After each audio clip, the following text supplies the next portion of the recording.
Avec BNP Paribas Banque Privée, première banque privée en France en actifs confiés, aux côtés des entrepreneurs et dirigeants. Stéphane, votre invitée est une ancienne agente de la DGSE et elle est CEO de Prism Intelligence. Maïline Camus, bonjour. Bonjour Stéphane. Bienvenue sur Radio Classique. Il y a en moyenne 1000 cyberattaques réussies chaque jour en France. Certaines ont des conséquences limitées.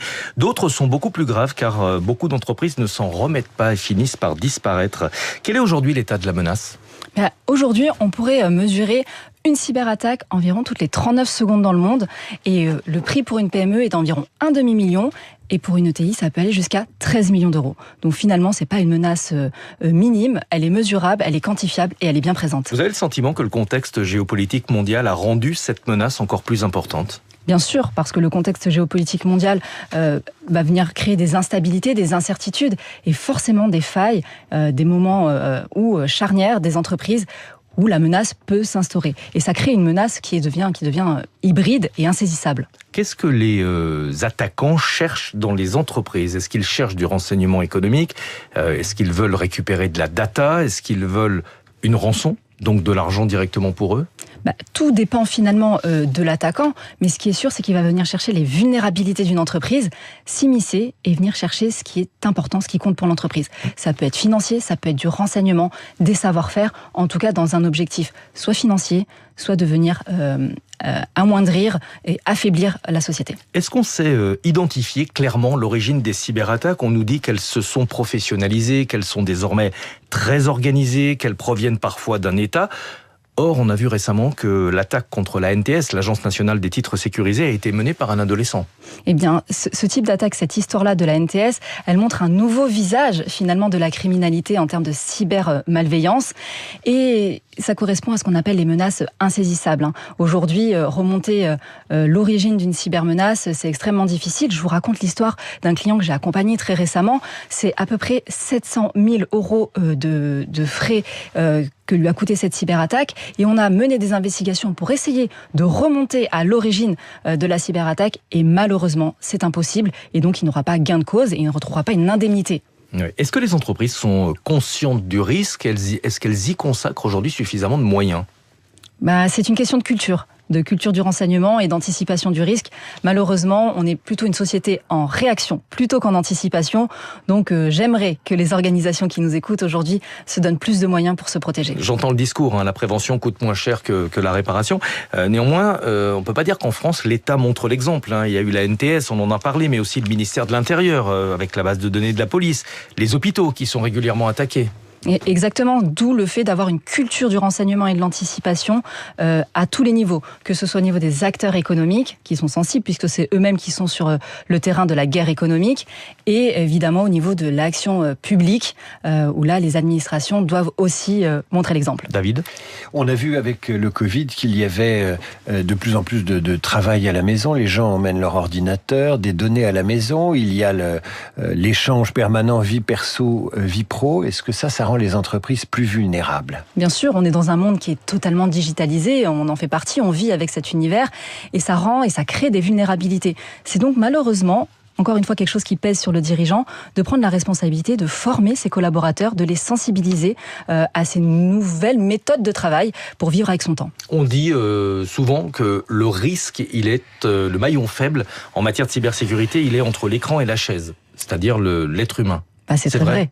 C'est très vrai. L'ordinateur ne marche pas tout seul et l'humain est extrêmement important. C'est une force incroyable qui permet effectivement d'identifier des vulnérabilités, mais c'est aussi le maillon faible si jamais il fait preuve de négligence. La technologie est en train de changer la donne. L'intelligence artificielle, évidemment, permet de mener des attaques de plus en plus sophistiquées, mais aussi d'y répondre. La prochaine étape, c'est l'ordinateur quantique, qui aura une puissance de calcul vraiment considérable par rapport à ce qui existe aujourd'hui, et qui pourrait permettre en quelques secondes de faire tomber des cryptages de niveau militaire. Alors ça, comment est-ce qu'on s'y prépare ? De toute façon, si on a autant de forces qui sont développées dans une capacité de nuisance, il y aura autant de moyens qui seront développés dans une capacité de protection. Mais est-ce que les entreprises doivent s'inquiéter ? Pas à ce stade. En tout cas, c'est des études qui sont faites. C'est important de faire le tri dans ce bruit informationnel pour vraiment avoir une capacité de décision sans non plus s'inquiéter de de choses qui ne sont pas encore ici. L'entreprise américaine Anthropic a dévoilé il y a quelques semaines Mythos. C'est un outil qui permet de mettre en évidence les failles informatiques devant la levée de boucliers du secteur de la tech. Mythos n'a pas été rendu public, mais sert uniquement de test, notamment aux États-Unis. Est-ce que notre système pourrait tomber facilement, comme le laissent entendre Google, Apple et les autres géants de la tech américaine? Alors ça, encore une fois, c'est un discours qui est mené par les États-Unis. Sur ces systèmes-là, je laisse les experts de l'intelligence artificielle, notamment les experts français, se prononcer sur ce sujet, qui auront un éclairage particulier. Vous êtes un ancien officier du renseignement à la DGSE. Qu'est-ce que vous avez gardé de votre ancien métier et que vous conseillez aujourd'hui à vos clients? La capacité à analyser les rapports de force et cette capacité à naviguer entre stratégie offensive et défensive, ce qu'aujourd'hui les entreprises doivent avoir au quotidien face à la guerre économique. C'est-à-dire c'est-à-dire avoir la capacité de ne pas être juste en réaction, mais d'être offensif, de pouvoir venir se protéger, de venir anticiper, aller capter aussi du savoir-faire, aller capter du renseignement sur les théâtres, que nous on appelle théâtres de guerre, mais je dirais sur la place internationale, pour rester concurrentiel et rester en croissance.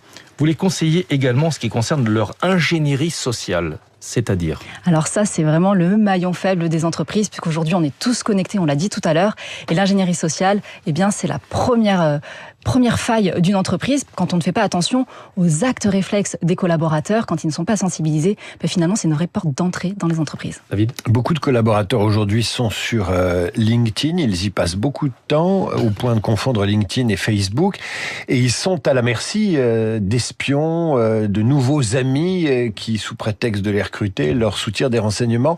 Comment on repère sur ces réseaux sociaux les gens qui en veulent à l'information économique que vous pourriez leur délivrer? C'est très vrai, il y a eu beaucoup d'histoires sur ces sujets-là. Encore une fois, c'est important de sensibiliser le collaborateur, c'est aux dirigeants de le faire, de sensibiliser le collaborateur et de se dire, quand on est sur les réseaux sociaux et qu'on vous pose des questions concernant votre entreprise, les missions que vous menez, il est quand même bien, 1, de ne pas répondre immédiatement, 2, de rendre compte à son entreprise que quelqu'un s'intéresse au secteur d'activité dans lequel on travaille, et puis de pouvoir aller rencontrer, de faire attention à qui on parle et surtout ce qu'on va dire. Merci beaucoup, Mayline Camus, d'être venue ce matin sur Radio Classique, ancien officier du renseignement à la DGSE et PDG de Prime, on va le dire en anglais. Prism Intelligence. Vous conseillez les entreprises, évidemment, dans leur hygiène numérique. Merci à tous les deux. Stéphane, je vous dis à demain, dès 6h pour la matinale de l'économie avec les chroniques et vos invités. Tout de suite, Karine Dijoux et sa leçon de français, suivie des coulisses de la politique avec Marcelo Westfred, qui nous parle du garde des Sceaux, Gérald Darmanin, dans une séquence politiquement très compliquée. Radio